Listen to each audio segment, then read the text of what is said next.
Hi, if you're just meeting me for the first time, my name is Ugo. We're doing the BSS series, right, which is the body, soul, and spirit, series, because we believe that God is not just interested in a person's spirit, He's also interested in their soul, He's interested in their body, right? So the wholesome being is who God is interested in, because if your body is sick and your spirit is, you won't be able to do what God has called you to do. So it's a wholesome experience that God, is looking to have for a human being. So, yeah, that being said, we're talking today about seasons, right? And stewarding our seasons. Why this is important is not just because life is lived in seasons, but because I had a dream and I feel like I couldn't shake that dream off. I know that seasons are important, but I did not know that it was being marked. It was being marked in the realm of the spirit. Let me tell you. So I had a dream where I was, with, my cousins.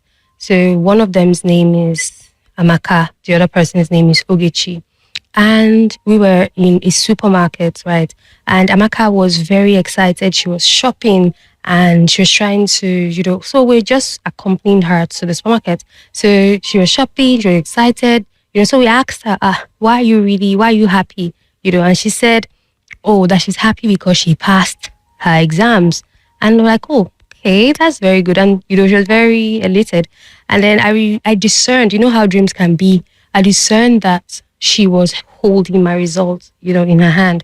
So I asked for it and she gave to me the paper. And mind you, Ogechi was not holding, she didn't have a result. So she had not seen a result, but she was just okay. Right? She was just indifferent. She was okay just because we were all together. But I received the result from Amaka and opened the results. And shockingly, I saw, first term, I saw second term, and I saw third term. If you're Nigerian, you know how result is being compiled in schools, especially secondary school, right? High school. First term, second term, third term. So, and third term is usually the promotional, term, right? So in the first term, I'm seeing the result and I'm seeing that I barely passed. I barely passed. And I was like, that kind of let my people go passing, right? So that was what happened. I barely passed that, you know, you know. And the second time, that was the same thing that happened. The same barely passing, right? Then the third time, I realized that there was nothing there. It was just, so what they put there, which was just like writings, right? So I wasn't sure if I was promoted or I wasn't, because what was written there was she did not complete her assignments, assignments incomplete, classwork incomplete. So and I'm like, okay, so did I pass? Did I not pass? So I realized that in that dream, I was not happy. And if you know something or two things about dreams, you will know that emotions are very important, right? Emotions, the name, the ambience, the setting, all these things that will help you, to interpret the dreams. I think we'll talk about dreams in the next episode. But yeah, so I was able to interpret, wake up from that. So I realized that I wasn't happy in that dream, so because I barely passed. I barely passed and I wasn't sure if I was promoted or I wasn't. So I was in that place of uncertainty, right? That place. And, Ogechi was really curious to know what I got in my results. And I did not tell her because I was really ashamed of that result, in the dream. So I hid it from her. So, and then one thing to note is the name of, the names of these people. Ogechi means God's time. Amaka means good, right? So Ogechi meaning when you put those two names together, it means God's time is good. So which kind of talks about, seasons. Like, so now let me interpret this dream for you. I woke up from that dream and I was like, what is this? So I wrote down the dream and then I began to ask the Holy Spirit, what this dream meant, because I knew it was important, because when I woke up, I still had the memory of the dream in my head, right? So I wrote it down, and the Holy Spirit tried explaining to me that this was this was the result of my last season, and I was in shock. More like I felt bad. I felt bad because I know that it was true. I know because if you've been on this channel, you know that last video I made, or two videos ago, I said that I had the most, I don't know how to describe it. Last year, I had a very interesting year, right? All through last year. And it was just like a lot of seasons, a lot of seasons coming together, mumbled into that last year. So there's just so many things. I was barely trying to leave because it was just one thing to another. It was a stripping season, it was a testing season. I was being pruned. It was a waiting season. It was just so much, happening in that season, in that year. So I understood when I saw the belly, and I realized that I didn't steward those seasons properly, because I could see, I knew that it was true because of, I knew it was true because I lived it, I lived it. I know how there's so many instructions God gave me that I did not keep. There's so many instructions He gave me. There's so many assignments He gave me that I did not follow through. Maybe I will start and then I will just, I will just stop halfway. I was just tired, last year. So I was so shocked to know that these things were being marked, they were being recorded in the realm of the spirit. I was shocked, but also I was thankful, because now so now you should take it more seriously, right? So yeah, this is one of the reasons why, this is one. So I went into prayers because I was asking the Holy Spirit, now that I don't know if I passed that season, what am I supposed to do? So, I was praying about it. So I had to go back. I sensed that I had to repeat that season again.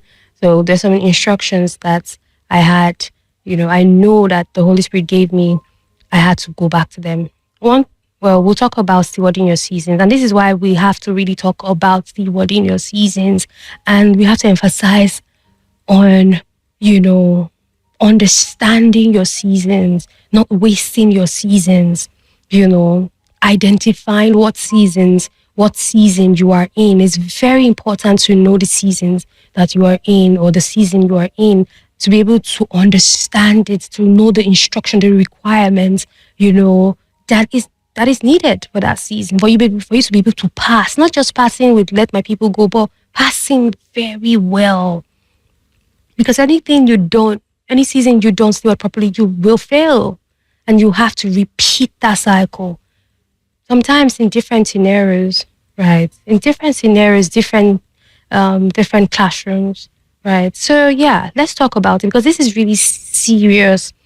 Every season has its own strategy. So if you're using the strategy of last season to be able to do, this season, it will not work.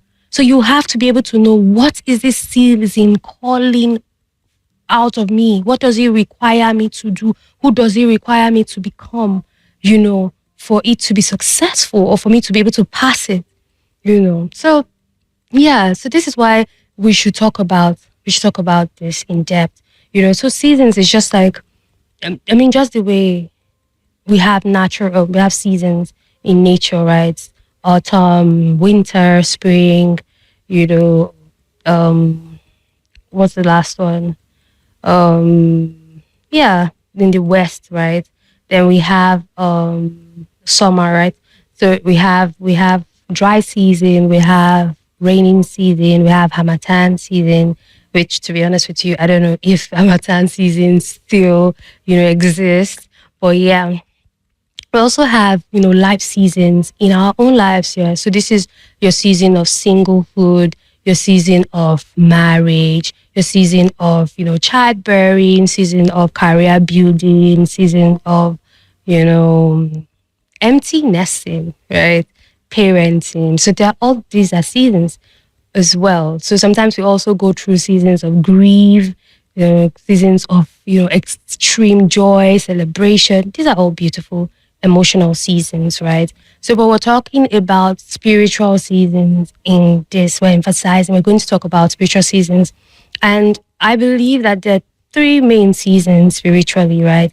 I believe we have the wilderness season, we have the waiting season, and, breakthrough or fulfillment, season.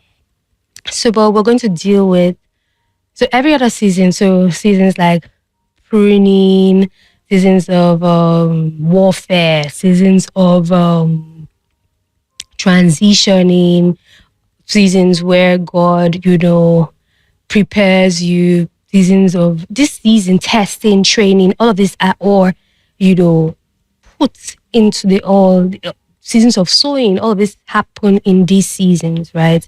In this wilderness season, in this waiting season, in the breakthrough season, fulfillment season, right?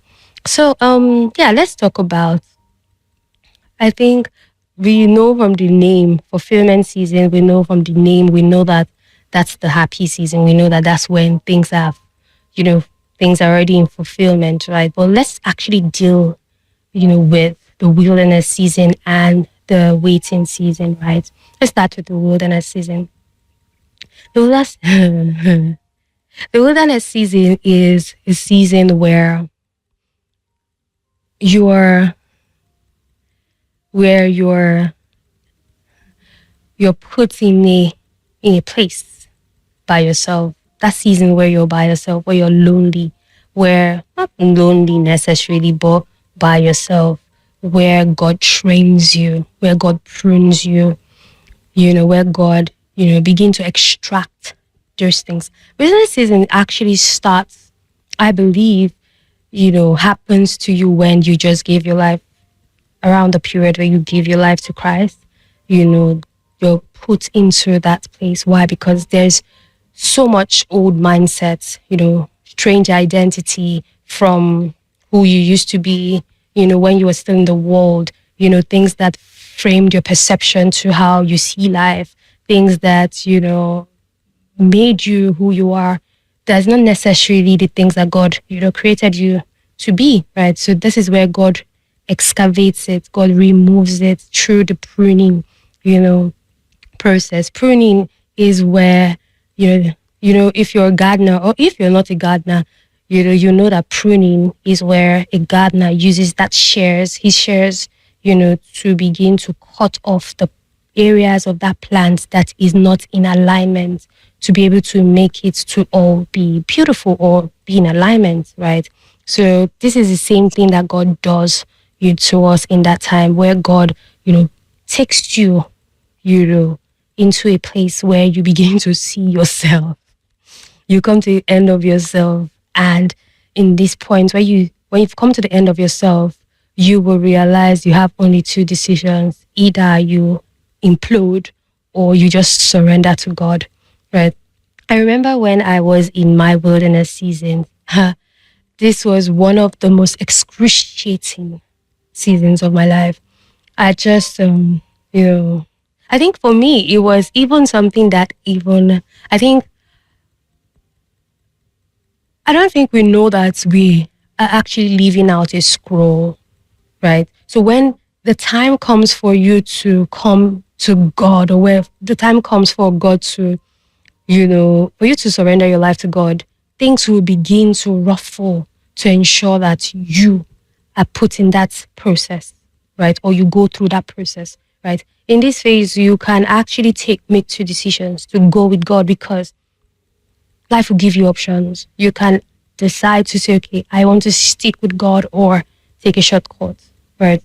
So when I gave my life to Christ, I realized that it was not fun at the beginning, and this makes me, or this reminds me of that place where Jesus said the kingdom is like people, like a sower that planted a seed, planted seeds. Some fell by the wayside and the birds came and ate it. Some fell by rocks and they couldn't stand, right? And the sun came and scorched it.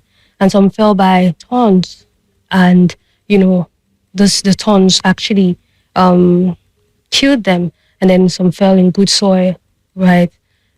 They grew, they bore fruit, some 30-fold, 60-fold, 100-folds, right? So this actually gives, perspective to it, because when you're in that season, so many things will come and test you. So many things will come for your attention to try to tell you to come out, because it's too painful, because it's not easy, because there's another way. You can take the shortcut, you know. So, but if you will stay, now this is a place where if you will stay, that's where you begin to receive the promises of God. That's where you begin to receive scriptures from God. That's where you begin to receive anchor scriptures that will take you, throughout the process or throughout your journey with God or in God, you know. So, but if you don't understand that place, if you don't understand the season where you're in, something can take your time, take you out of it, just like the seeds that were sown on, rocky grounds. You don't have understanding. So you can actually come out of it because you have no understanding of what is happening around you, or the cares of this world, will actually distract you to say, why are you going through this route when you can actually do this, So this is a season where God trains you. This is a season where God, excavates this old mindset. Let's take the Israelites, coming out of the wilderness, coming out of Egypt, for example. When they got into the wilderness, they couldn't go to the wilderness. They couldn't go to Canaan as promised by God with the same mindset. So God had to do an inner work in them. God had to excavate the old mindset, the old conscience they had, the old habits that they had, to be able to bring out a new kind of person, new man. That's the man who he knows, the man who God created, That's the kind of person, that's the kind of work that this season does for you. It's a season that forms your identity. It's a season that forms your character. It's a season where God teaches you by himself. You're taught by the Lord. It's a season where God kills you. You die. The Bible says, except a seed will fall to the ground and die. It abides alone. So this is it, Apostle Paul says, I die daily. This is a place where God kills the old man, and resuscitates and reborn and regenerates, that new man. So this is a very crucial season. A lot of people die here. A lot of people, because most people don't go through with it, just like the Israelites, right? Because they were too attached to the old mind, to where they were. And to be honest with you, if you really look at that story, you won't really blame them. People that have been there for years. Actually, I think that was the fourth generation. This is the life they knew. This was the life that their parents, passed down to them. This is all they knew. Now you're saying, okay, there's this new reality. It wasn't going to be an easy thing. So because it was, and I realized that there was trauma there. There was trauma there. People that have been they've been enslaved all their life. They know slavery. That's all they know. Now you're showing them, it's a case of, there's this saying that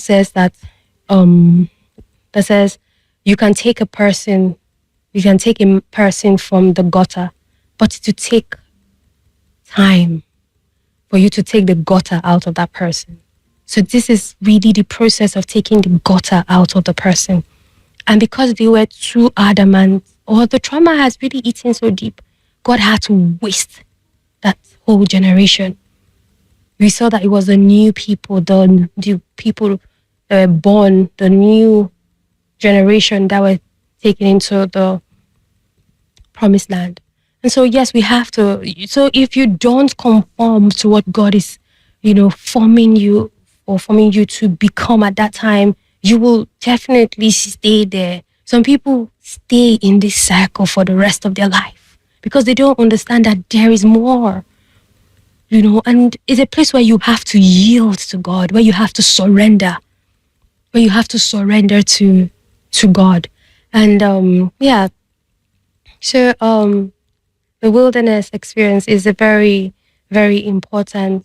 It's very important for every believer because that's where God trains you. That's where God gives you a new identity. It's a place where God, you know, God teaches you. It's a place where God tells you about the promise.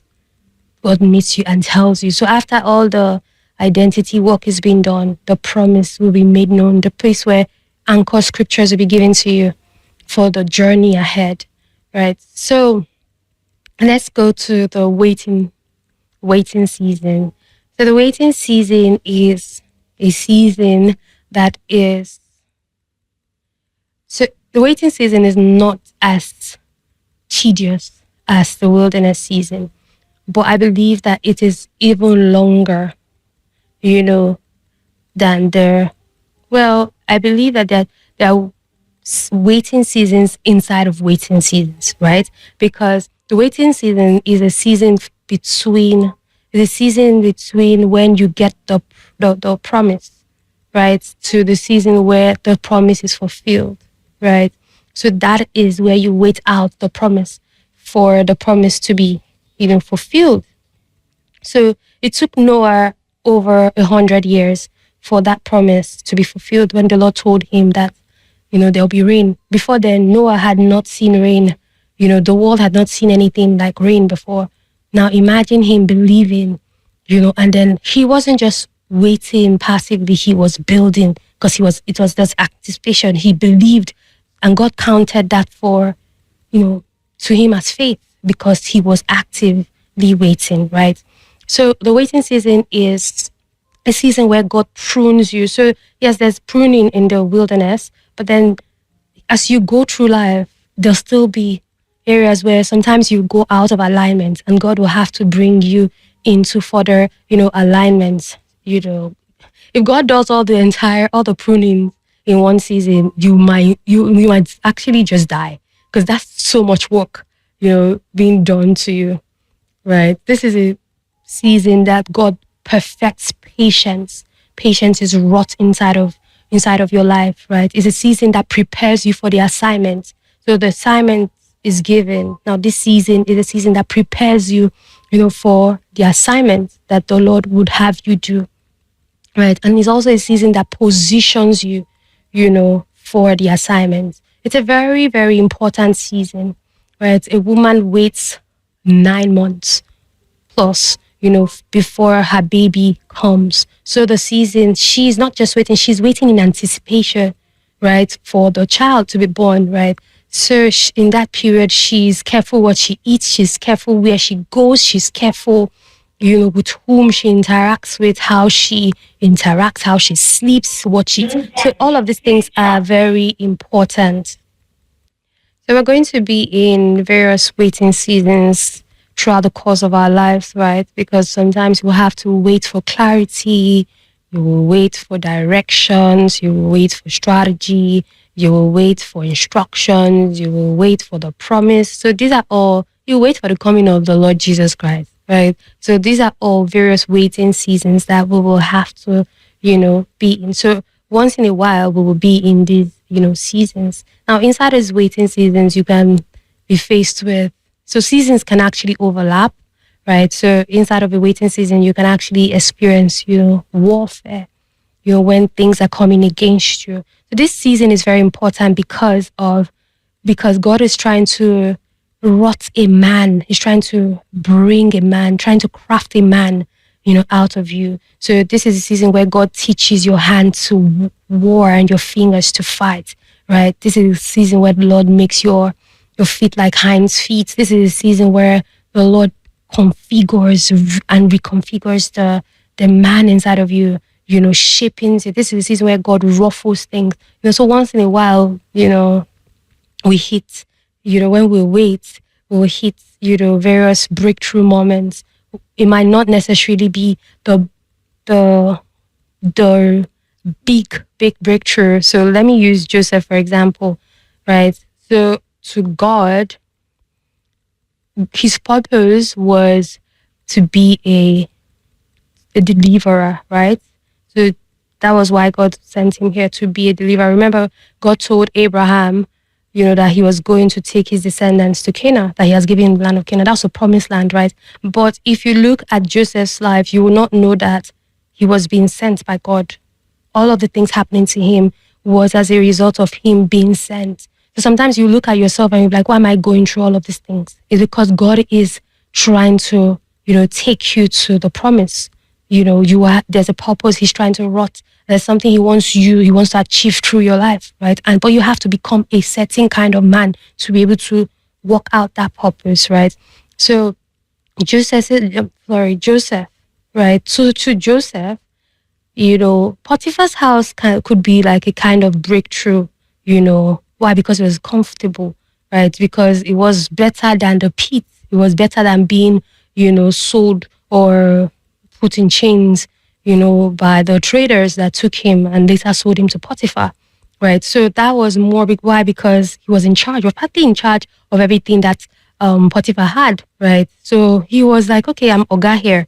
But I think that even then he was very, very discerning, knowing that this is not what I saw. Now, because God had shown him something in the wilderness, God had shown him that, okay, I gave him a dream. And he knew that this was not the dream. So he held that, in his mind, knowing that, okay, this is good, but this is not it, right? So that's the reason why he did not see Oga's wife or sleeping with Oga's wife as favor. He knew that, he even said that this will be wickedness towards God, right? So there was something happening to him. So there was something that happened to Joseph that was a bit of show off, oh, this is my coat of 7 colors. I saw you people bowing down. There's a bit of, there's still that young, youthful exuberance and, show off, as a result of being loved by his father, right? He was his father's favorite. His father loved him. So there's a bit of, because his father loved him, there's a bit, we could actually say that his father spoiled him a lot, right? And that actually made his brothers a bit jealous. And that love was stemming from the love the father had for the mother, right? So, yeah, we could say that.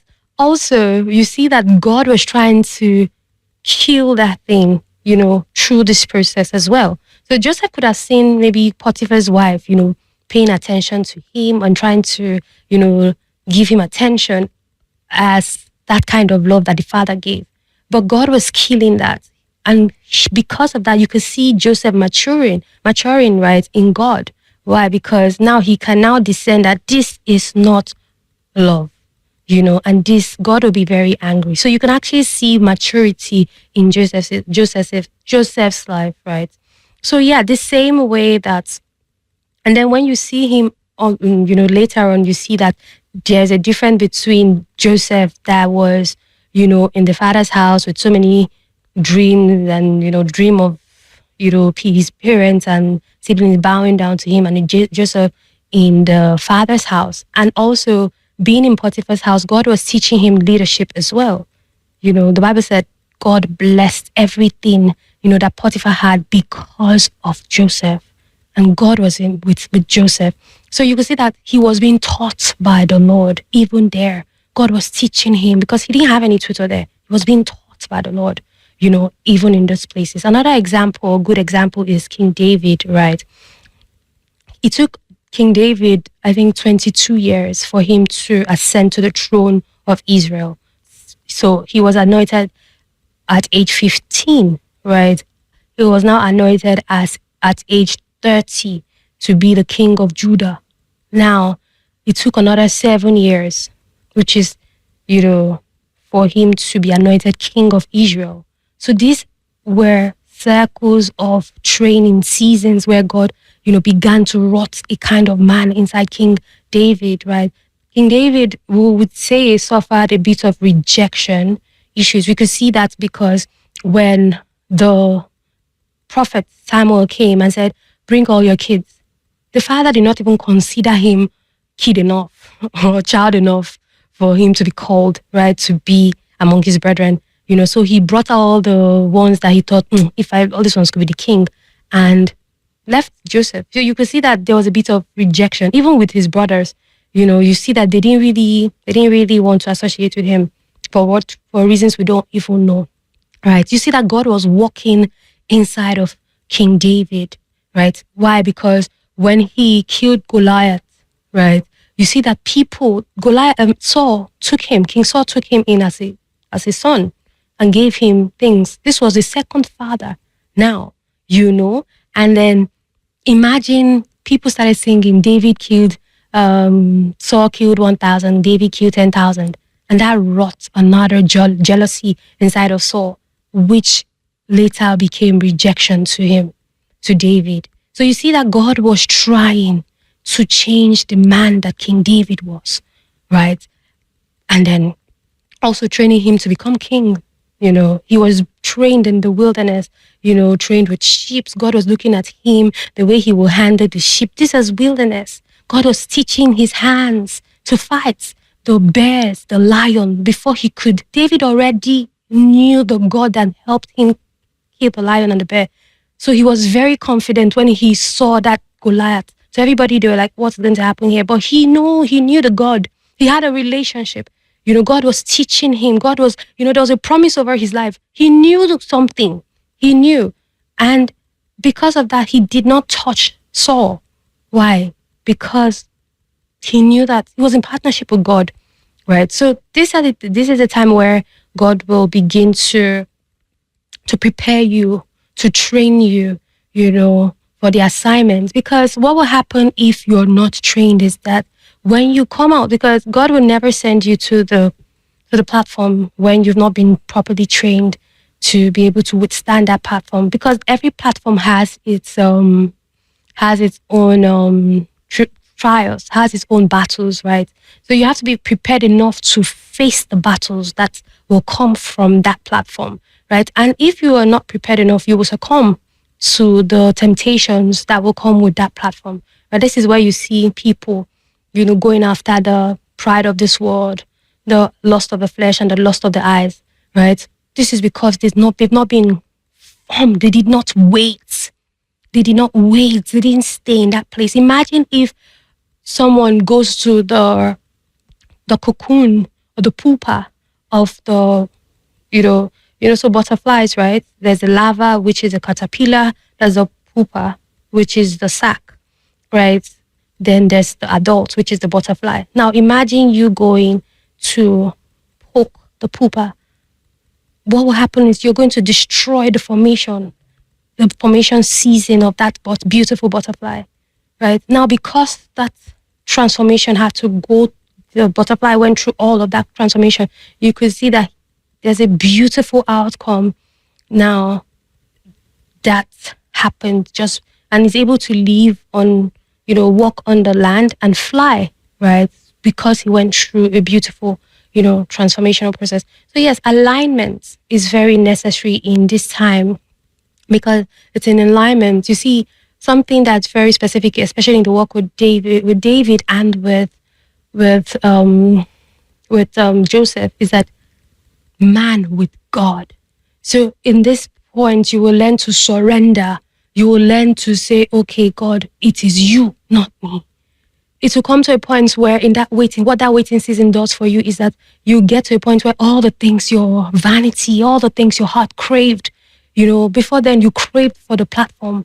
But it will get to a point you lose the taste for all of these things. You become more concerned with the heart of the Father and what pleasures your flesh, lust after, with all, you see all these things and you're like vanity.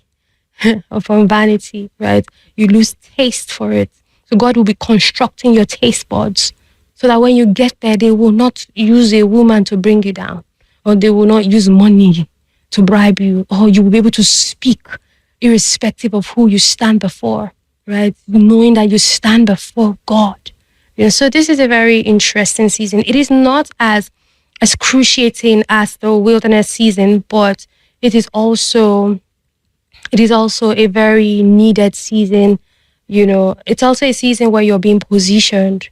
So you're being positioned, right? So for example, when Joseph was in the cell, the prison, right?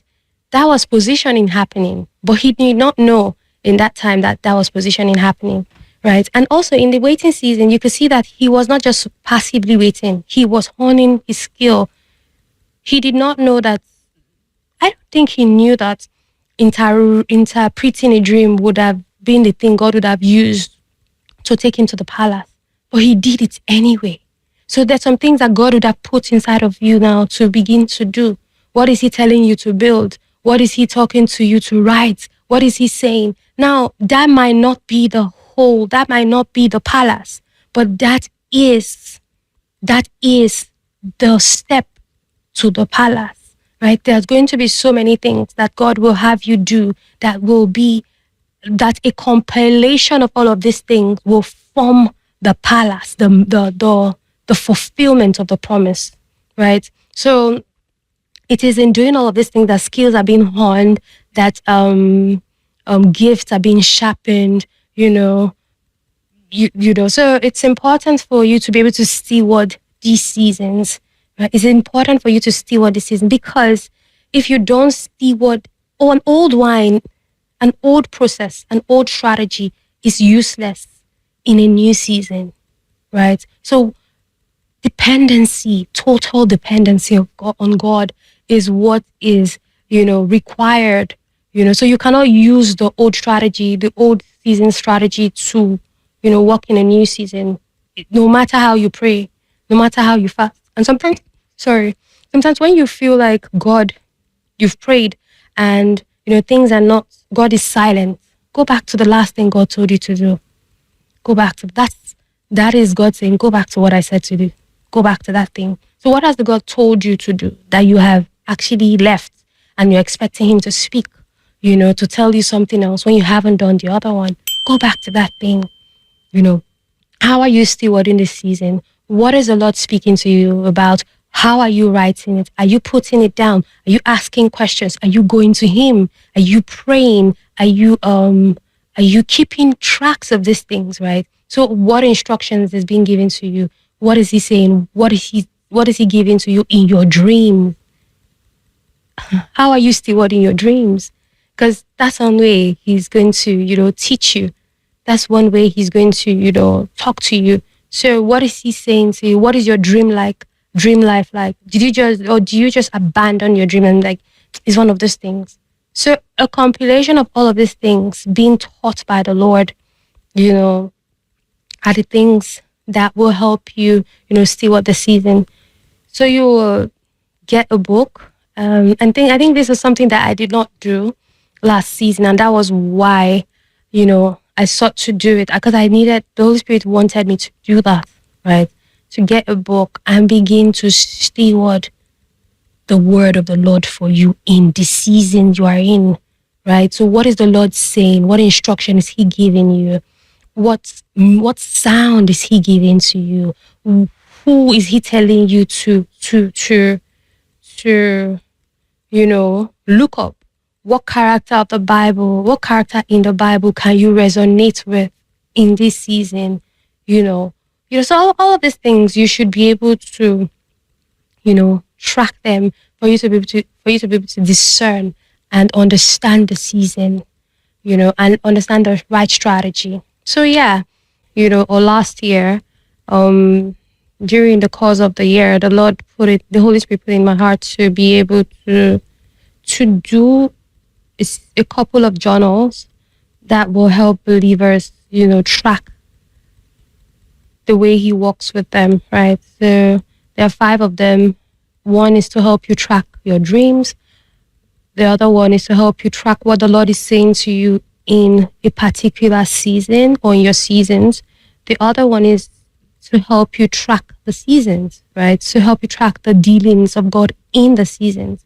The other one is to track the projects. So God will release, I believe that the Lord will be releasing projects for people for them to build together, right? God wants to partner with some people to build things, for him.